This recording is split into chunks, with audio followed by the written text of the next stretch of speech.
Olenka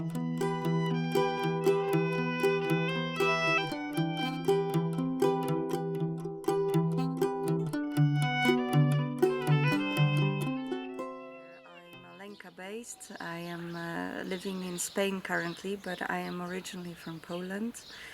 I had amazing journey with my daughter, coming to this life. But when I say amazing, I mean she was such a blessing, because I was told for a long time that I will never have children.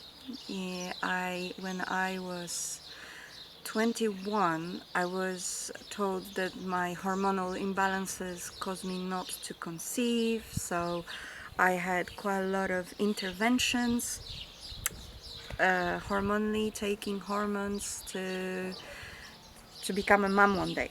But when I met my husband, Martin,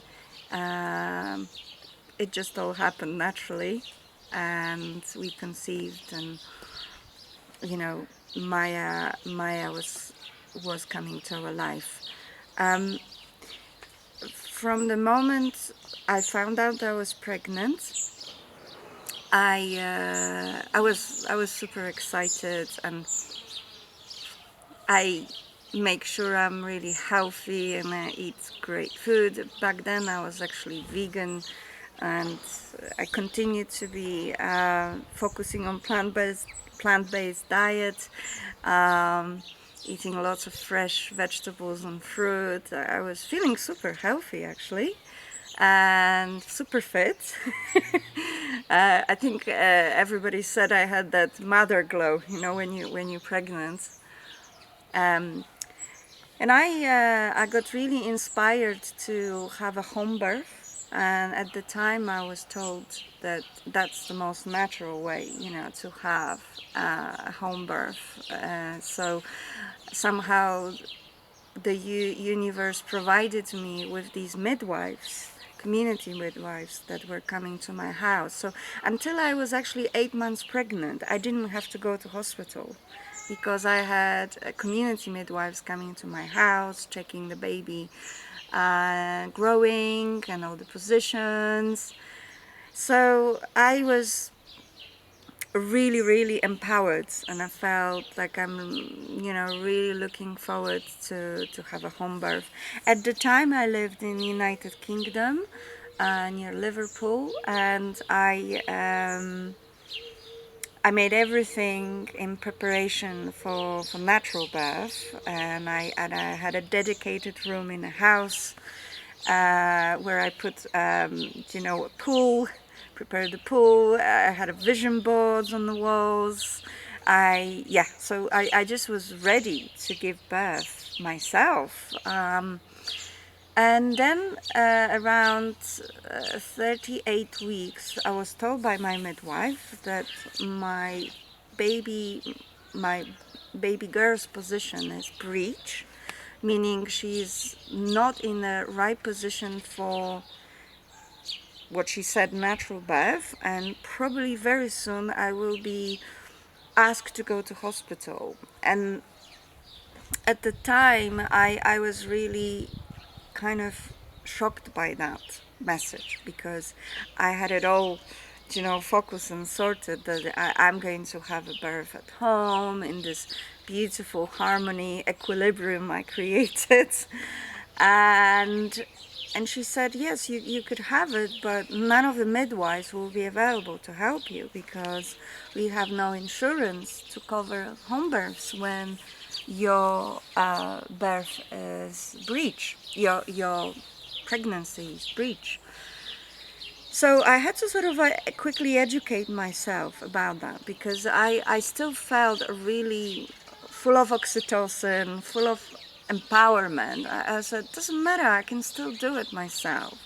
And I think I hold on to 42 weeks, which is considered quite controversial in some circles, especially in hospital, because I was told that I'm an old mom, that I am doing my child's harm, and I should immediately go for a C-section.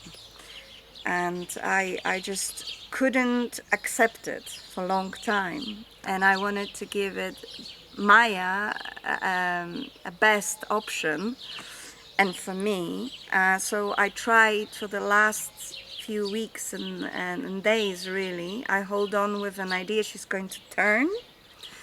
And I've tried everything. I've tried carries, I've tried different positions, I've tried dancing. I was swimming upside down, diving into the water, hoping she will move. But she didn't. And I think that was her choice. There was a reason for it. And eventually I had this very profound dream. 2 nights before I finally agreed to go for C-section, my father and my husband's uncle came in a dream, and they said to me, "Okay, Ola, that's it. You have to just go and do it in hospital now. There's no more time. You just do it. You will be fine." And that was the dream. My father deceased when I was 13, so to have him appear in my dream, to have such message, was really quite a profound for me. So yeah, I have signed up for C-section. And that started a completely different journey for me. I will mention that before I agreed to actually, go for C-section, I had to book it. So they're giving me a certain date. So it was kind of, in this situation, it was pre-planned. It was an emergency C-section, which is actually quite good because you still have few days to prepare yourself mentally for that. And I think I was in a very privileged position in this moment, because I know some women go to give birth at home or in the hospital sort of naturally, but then there are some complications and they can end up with emergency section, and there's no time to prepare you, just they take you to the theater room. So I was, even though I felt really shocked and actually quite upset that I have to all of a sudden, from my bubble of thinking and this paradigm shift I have to go through, that I'm going from my safety of home to environment of hospital. It was difficult, but after that dream I felt totally safe and confident that that's the right place and that's the right thing to do. And I kind of changed my perspective and opened myself to experience.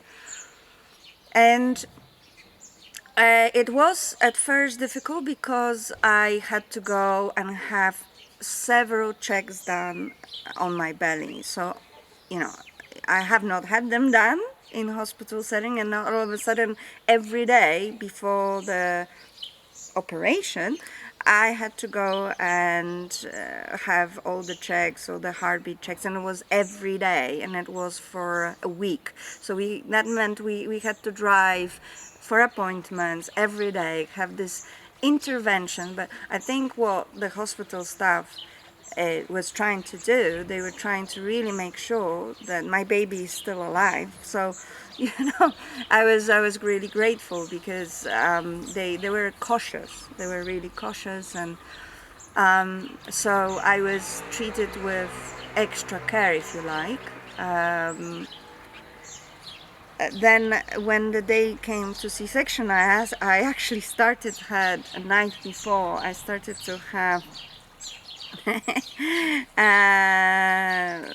is it called hacks and bricks movements, and naturally Maya wanted to come out at this moment, and so that was quite interesting, because I was asking, well, can I not just give birth now I'm in a hospital setting? Can I just at least try to give birth naturally, not the C-section? And they said no. They said, we booked you for that, you need to have it done this way.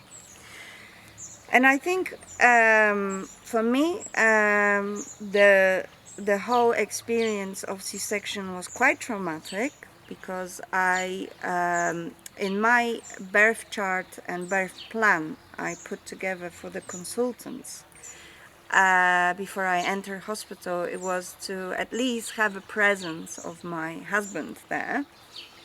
And they didn't let my doula, they didn't let my midwife into theater room.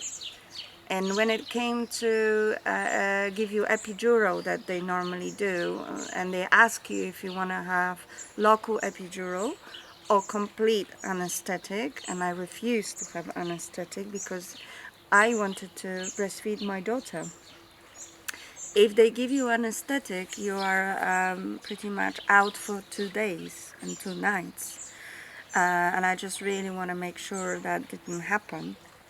I wanted to have immediate contact. So I was with my daughter, so I was constantly trying to gain a control in uncontrollable situation. And you sometimes can't. Sometimes you just have to let go. And the most important thing is to focus on the birth, that the doctors want actually your child to come to life as safe as possible, and from their perspective they're doing their best. So I eventually surrendered to it. I did look in the room. I was looking for my husband, and nobody told me he's not going to be allowed to enter, so that was a little bit surprising. And I think on reflection I would prefer someone told me, okay, he's not allowed to come in, because then I would be prepared that I'm not expecting him. The operation was 30 minutes, they told me. For me it felt like it was 5 minutes. Actually it didn't feel like a lifetime, which is like I thought it would. So that's really good in a way, because it went really fast. And they did put a special song in the background that I really wanted to have, just to remind me of my empowerment. So I was in this theater room and they played this song. So I was like, oh, okay, thank you. That was amazing. Even when one of the doctors said, oh, I can't stand this song. It's annoying me. Oh, and the other nurse says, no, but that's for her. That's her wish. Let's at least honor this wish. So I thought that was really good. The other wish that they honored that I wanted to have my placenta taken by my midwife and doula that led me to this point, to take it for encapsulation and putting into medicine for me in postpartum. And so she was allowed to come in and actually put my placenta in a box and take away from a theater room. Which I think if you know about it, if you arrange it, which I did, I make sure I arrange it, that can be super powerful, because you feel like, okay, at least I'm in control of that. And so I end up with fantastic medicine in postpartum, because my placenta was available to me. And then if you don't know about it, they just take your placenta and they put it in a bin. So that's something I would urge women to investigate and find out if they're in a hospital, if that's something they would like to have done for them. Now, Maya came and she immediately was put on my breast. I wasn't able to move. I was quite in pain. I was attached to a lot of tubes and I was a little bit stuck. But then they let Martin in, and Martin was actually the first person, my husband, that held Maya. So she had contact with him and with me immediately. So that was really beautiful. And she breastfed so well straight away, you know. Yeah, so in the end, the doctor said to me that the reason probably my daughter have not moved from position of breech, because she was stuck under my ribs nearly. They had to open my ribs a little bit, which was super painful. And the placenta and the cord, the cord was so short there's no way she would turn safely to go down, you know, through my own vagina. So actually, that C-section saved her life. But you wouldn't know until they've opened me up. You wouldn't know that. It was impossible through so many scans I had to see it. And so that's the answer. Sometimes, you know, you just need to, you know, really trust that what is happening is just right. And I think on the fraction I look, and I also humbled myself to this thought that actually that was also my daughter's decision to come this way to this life. Yeah, it's not just me deciding for her. She knows. And she was protecting me and her all this time, despite me trying to turn her around, you know, with so many tools. You know, thank God for these ideas, but you know, it would just not happen.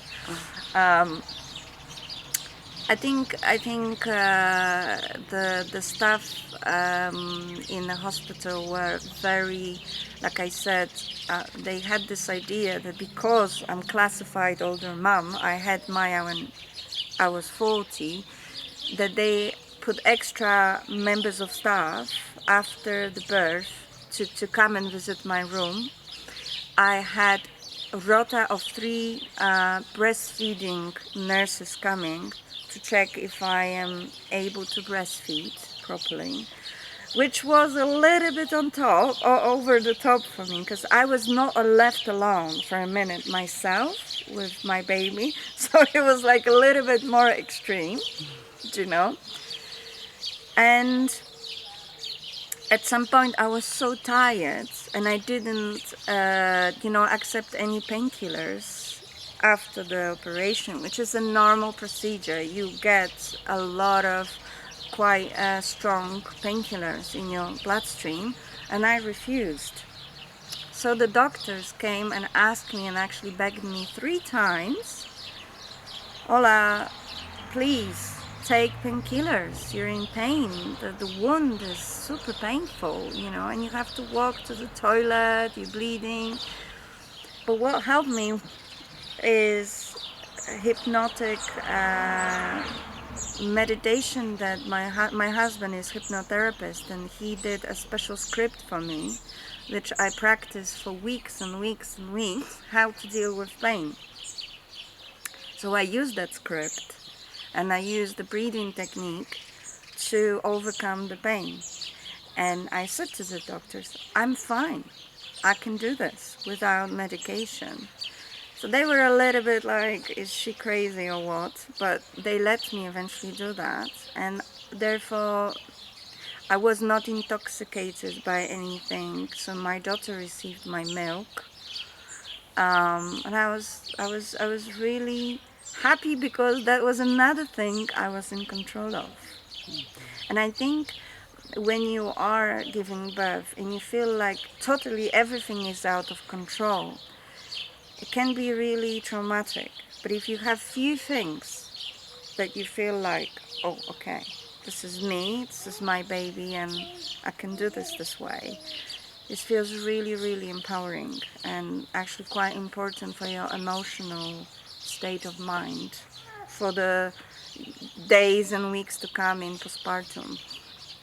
I think the most difficult part for me was the exhaustion in postpartum, and I really wanted to go home after hospital stay, and I think that when you come home after hospital you will be in a better place, and it was better place. However, I realized that because of my C-section scar, and that the way it was done very fast, and it wasn't done correct, to extend that I was bleeding a lot, and I actually couldn't move. I couldn't even go to the toilet without bleeding a lot. So And then at the same time, you have a child that wants to breastfeed and be on you. So I had to rely a lot on my husband to actually walk with me back and forth to the toilet for anything, and to then walk me back, lay me down on a bed, and help me with breastfeeding, and to make sure my daughter received the milk. That was just physically very tiring and exhausting. And the fact that, you know, he still had to work, so I was left alone for quite long hours without any other members of family and any neighbors coming and bringing food or, you know, helping out. So I would say the preparation for postpartum is something worth considering for if you can get as much help as possible, whether it's engaging you. Obviously, if you have a chance to have family around, that's great. If you wish to have family around, that's wonderful to help out.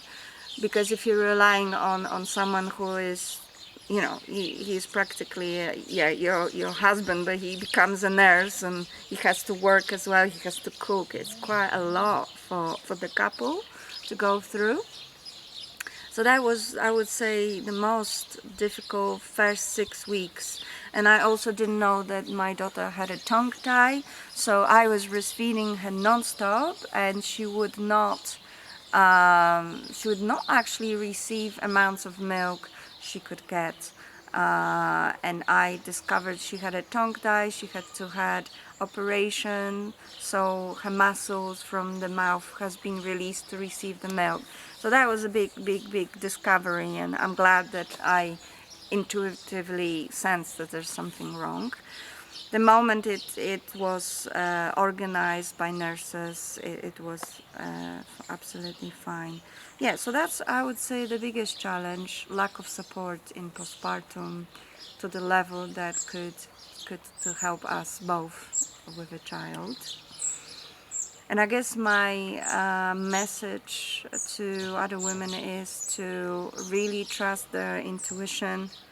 And maybe, you know, I was journaling a lot, so record your thoughts throughout the whole process of pregnancy and check with yourself, you know, are you okay with what is provided for you, how are you feeling, and also find ways to communicate your fears. If you end up going to hospital, to talk to other women who had a hospital experience, because it doesn't have to be that scary if you prepare mentally for it. If you have time, you know, the nurses and stuff are there to help you out. They're, in the end of the day, they're doing their best, and you are in good hands. But I think what is happening emotionally for you on an inside, that's going to change your perspective of things. So letting go, trusting the whole process, it's easy said than done, but it's possible to feel that you're doing your best and the rest of it is out of your control, and that's okay, because in the end of the day, the birth and how your child will come to this earth is going to obviously make a difference to you, but the child knows what is best for them too. So I also feel that it's important to obviously educate yourself about natural birth, what you can do from your point of view to have this wonderful experience that you perceive in your head. But it's also good to prepare yourself that maybe it will be not the way necessarily you planned, and that's okay. So prepare yourself for other options. What I did just before C-section, I visited hospital rooms, I talked to the staff, I walked around the postpartum department, and I looked at the colors on the walls, which meant quite important to me, you know, the ambience of the place, and I was actually quite positively surprised how beautiful the place is done in hospital for mothers who just given birth, and the fact that you actually can have your partner staying overnight. They put a mattress for you, and if you wish that, they can stay with you overnight. They don't have to go home. So they're trying their best to make the experience for you as possibly positive it can be, and it can be positive. And I think I look back and I'm grateful that they saved my and my daughter's life, because like the doctor said, her cord was so short, there was no way she would come naturally without any complications. So, you know, and looking back, I feel like, okay, I'm glad that I trusted and I have not insisted on my perception and my ideas only, and I listened to the broad voices around me, and it all turned out fantastically and well, and my daughter is super healthy and growing up fantastically to be a great human being. So yeah, grateful for that.